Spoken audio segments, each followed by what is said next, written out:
না মানে আমি বুঝতে পারছি না এটা আমার সাথেই কেন হচ্ছে।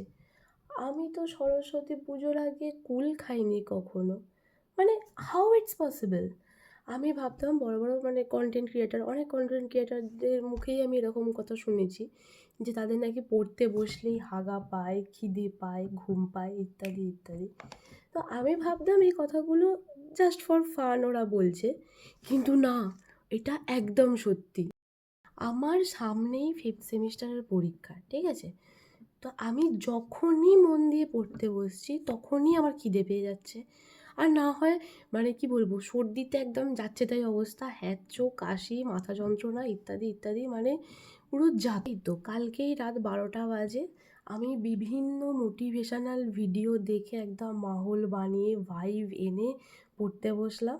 সবে 2 থেকে 4 লাইন পড়েছি কি পড়িনি, ব্যাস অমনি হাগা পেয়ে গেল। না মানে তোমরাই বলো, এটা মানা যায়? এই বছর ভালোভাবে সব মন্ত্র বলে একদম নির্জলা উপোস করে মায়ের কাছে পুষ্পাঞ্জলি দিতে হবে, তবে যদি এই রোগ সারে।